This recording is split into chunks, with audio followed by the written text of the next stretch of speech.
U.S. Customs House. Since been a courthouse, a post office, and today it's a museum. It is in that building that the inquest into the sinking of the USS Maine took place. In a little triangular patch of ground just to the right of me on the other side of the trolley, that's actually Clinton Square. Once you get past the trolley, if you keep looking there, you're going to see a monument in the middle of it. That is a monument to 167 Union soldiers that died of yellow fever while stationed here during the Civil War. If you look just in front of the train on the right-hand side, up the steps past the two cannons, you're going to see a large gray building. Yeah. That is Bill Fisher's Treasure Museum. 1622, two Spanish treasure galleons, the Atocha and the Santa Margarita, went down a hurricane 30 miles west of here. 1985, Bill Fisher and his crew found the mother lode of the Atocha. To date, they have brought up over $450 million worth of gold, silver, and emeralds. And much of that treasure is still on display inside that museum. Just in front of the train on the right-hand side, you can see one white column today. Unfortunately, it was two, but a car accident took out the other one. The gates between them are the presidential gates. Originally built in 1905, first opened for President Taft in 1912. You go 1 block past those gates, you'll find Harry Truman's little White House. Harry Truman, during his presidency, spent 175 working holidays here in Key West. And those gates are only open for U.S. presidents.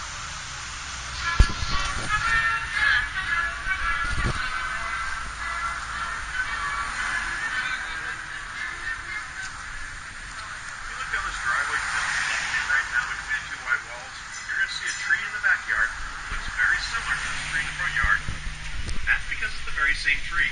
It's a banyan tree. It's a member of the ficus family. As you drive past it, you notice the arrow roots grow down to the ground. When they touch the ground, they form a new tree trunk. That tree not only grows vertically, but it also grows horizontally. That is the largest banyan tree on the island.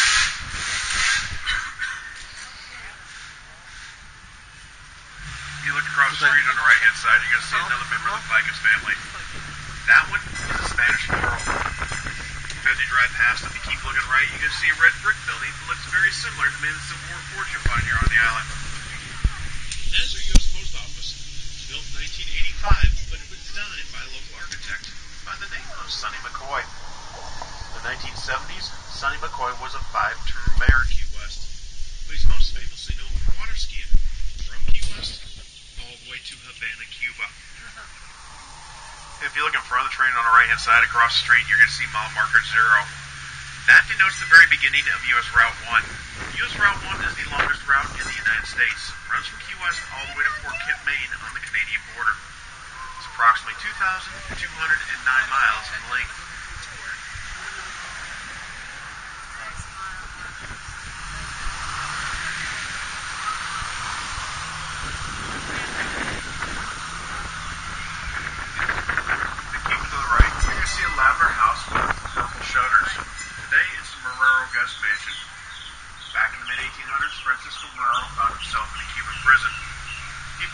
Out of prison and escaped to the United States.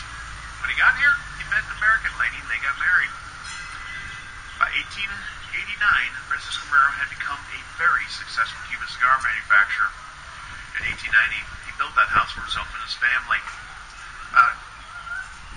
Shortly after building that house, Francisco Marrero passed away. About 2 months after he passed away, his wife heard a knock on the door. Standing in the doorway was a Cuban lady claiming to be his rightful wife and heir to his fortune. They went to court, and the Cuban wife won. Come to find out, Francisco Marrero had never gotten divorced.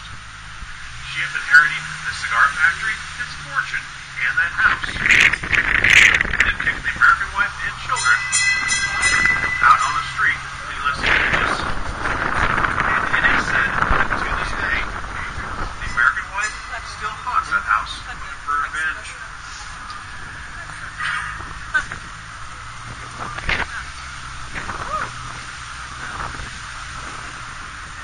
There are over 3,000 Victorian-era wooden structures on the island. About 10% of them are on the National Registry of Historic Places. Makes Key West the largest historic district in the nation.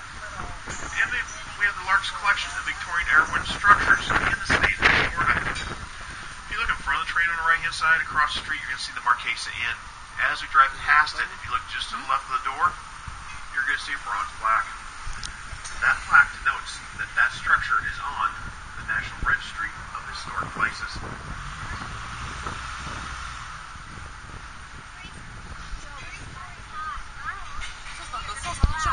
The most common style of architecture you'll find here on the island is called a New England Classic Revival. If you keep looking to the right, just past the Marquesa Inn, you can see a house with an LBB sign in the doorway. This is an example of that style of architecture. As you look at the house, you'll notice the upstairs and downstairs match. In other words, doors over the doors, windows over the windows, and the porches are only on the front of the house. Another example of that style of architecture is the gray house with purple shutters on the right-hand side of the train. Well, down here in Key West, they made a modification of that style of architecture to keep the houses cooler. We call it a Concord Bahama style of house. If you look to the left of the train, on the corner, you can see an example of that style of architecture. What they did is they raised the ceilings inside the house, which allowed the higher to rise on the house. And they wrapped the porch all the way around to give the house more shade. Two more examples of that style of architecture are the two identical houses on the left-hand side of the train that Captain L.A. Pierce built for his two daughters. On the right-hand side of the train right now, you can see a pink building. That is the Monroe County Library. The Monroe County Library System is the oldest library system in South Florida.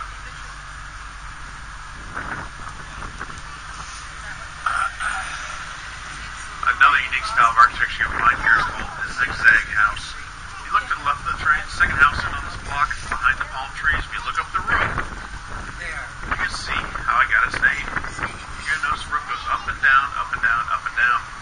In other words, it zigs and zags. The reason for that.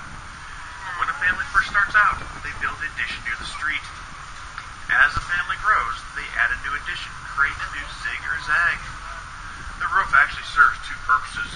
First, it allows for high ceilings inside the house, which allow the hot air to rise, cool in the house, and the low valleys aid in the capture of rainwater. So 1941, we had no fresh drinking water and had to capture rainwater. On the corner on the left-hand side, you can see a two-story yellow building with white trim. That is a sponge warehouse. Back in the 1840s, the fishermen discovered sponges in the waters around the island. They go to the fishing boat, they plug it with a glass bottom. They put the bucket in the water so they can see the seabed. When they found the sponge they liked, they pulled it from a 3-prong pole.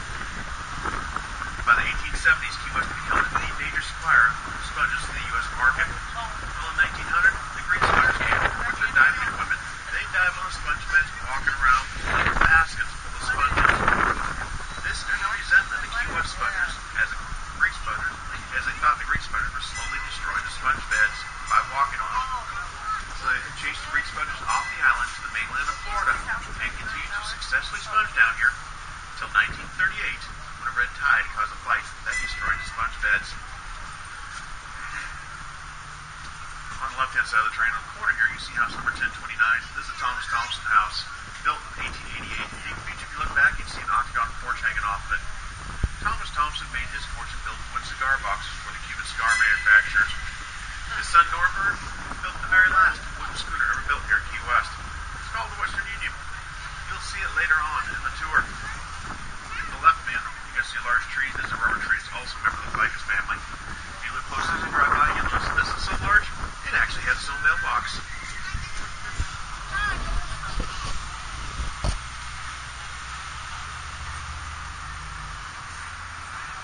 The U.S. has a long history in the U.S. military. The very first military personnel came here in 1822 when Commodore David Porter came here with the Mosquito Fleet to rid the Portuguese pirates. Shortly after that, in 1833, the U.S. government decided to need an army base here on the island. If you look to the left of the train, you can see Ferry Court. That is the location where the very first army base was built. Later on became property of the U.S. Navy, and today it mainly houses U.S. Coast Guard personnel.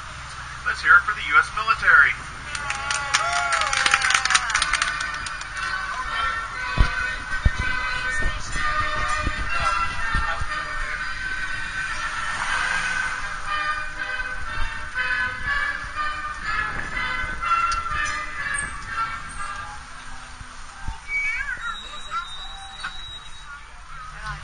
Cross street on the right-hand side on the corner, you see a two-story yellow building with white trim.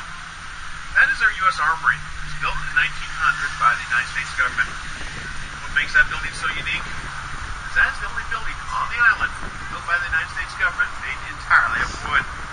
Today, houses the studios of Key West.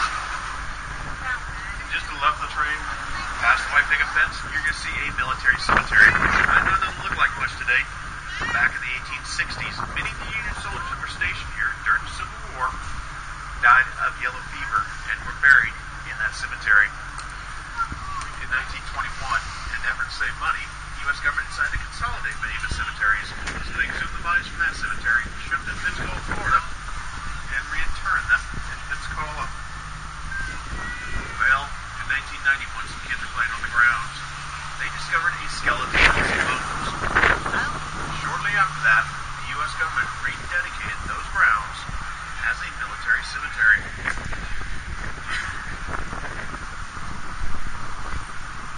As you travel around the island, you probably notice many of these houses built very close together. They were built by ships' carpenters and captains.